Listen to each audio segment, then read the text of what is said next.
ginagawa dito guys, no? Ito yung mga bakod na nagawa, ito yung na makatambak, no? Sa gilid.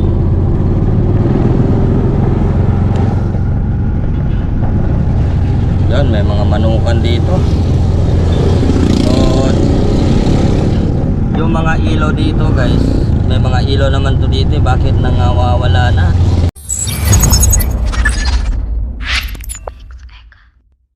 Good morning. Nandito naman tayo guys sa Delpan, papunta tayo ng Basico.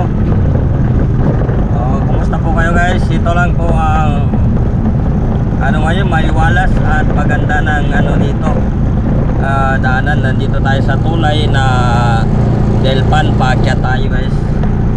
So yung mga nakakalat dito na nakita natin halos wala na.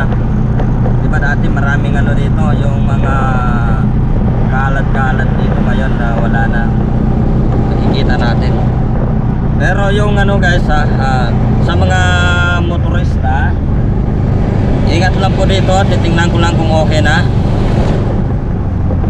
Dito okay, na guys, tinatakpan na nila yun doon kasi meron doong butas sa nadadaanan na yon.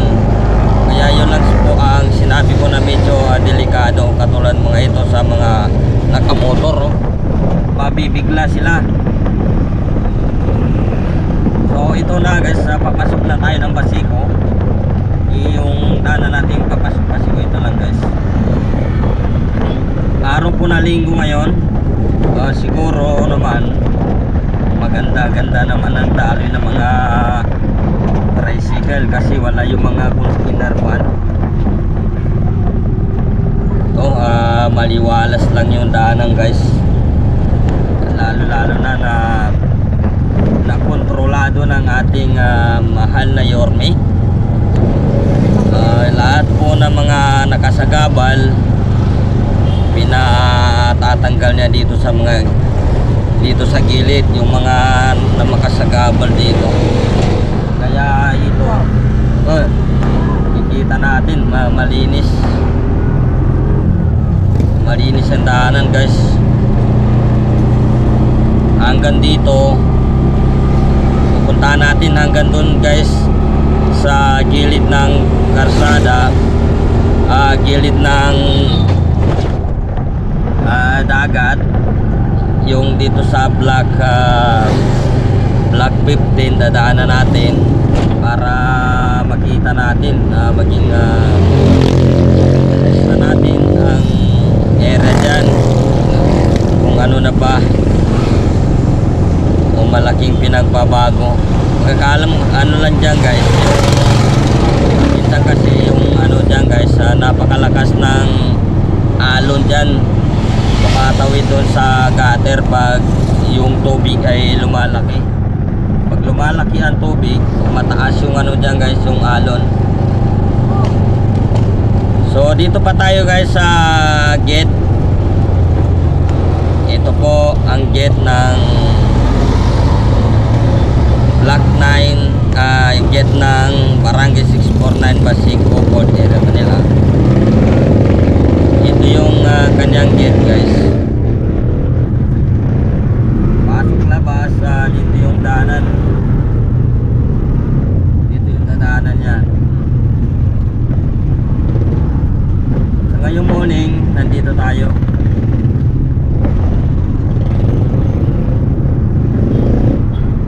Dito muna tayo dumadaan sa gilid ng dito guys, sa Block 15. Kumustahin po natin ang area dito.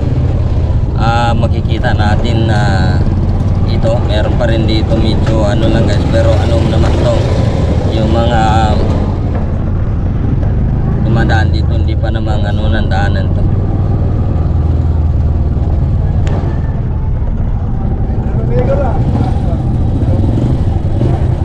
Kaya ito lang tayo, makikita natin dito guys. So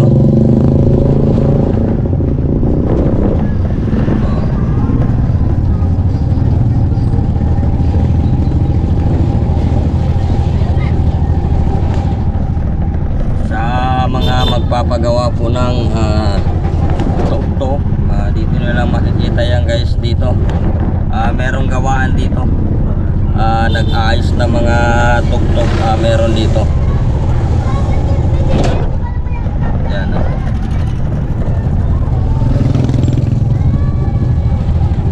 Gawaan ng tuktok meron dito guys. Dito sa ating nadadaanan na ito. Tapos dito na tayo, papasok tayo na dito sa Block 15. Dito na tayo sa gilid ng dagat, no?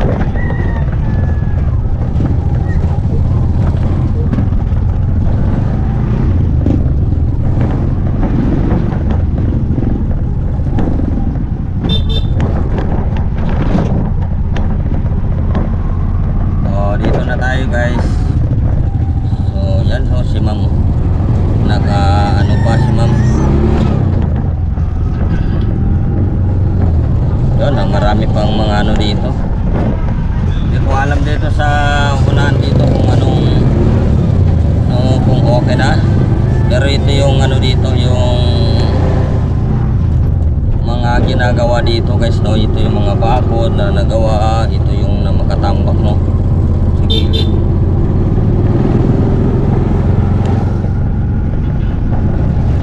Yan, may mga manukan dito. So yung mga ilaw dito guys, may mga ilaw naman to dito. Bakit nangawawala na? Wala na mga ilaw dito sa gilid nito.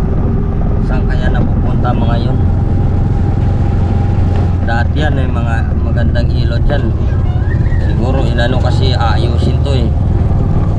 Ito may mga tubo dito na mga ano, malaki.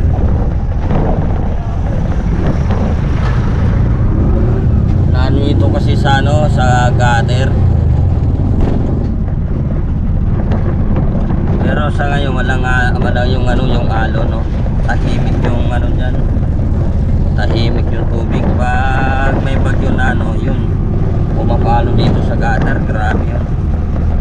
Yun, may mga gutter na ito. So dito tayo guys, pupunta tayo dito sa babahay ni ano tayo dadaan, babahay ni Yorme. So ngayon, nandito na tayo sa babahay ni Yorme. Ito yung Basico Community. Ito yung babahay ni Yorme. Basico Community. Ito yun.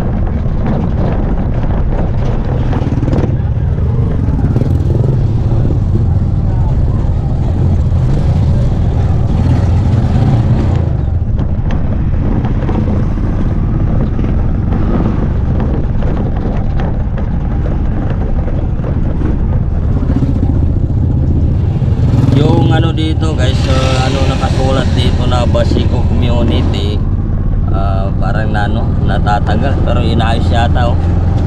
Inaayos ulit kasi may scaffolding na dyan. Dito na tayo sa Benigno Aquino at saka High School. So makikita na natin dito, ito yung mga ano ito guys, so na makapila na mga tricycle nandito dito sa gilid na to. Yung mga tricycle naman na makapila dito.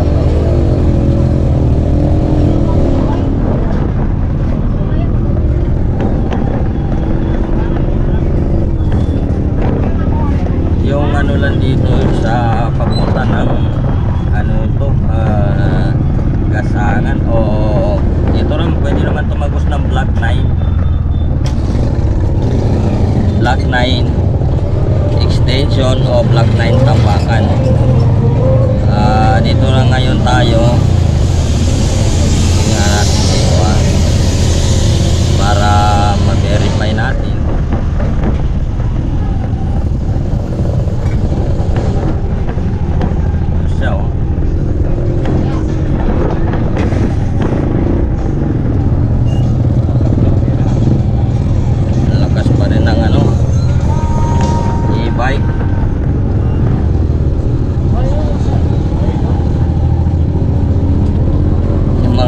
sila pinangano lang guys, pinang-igib lang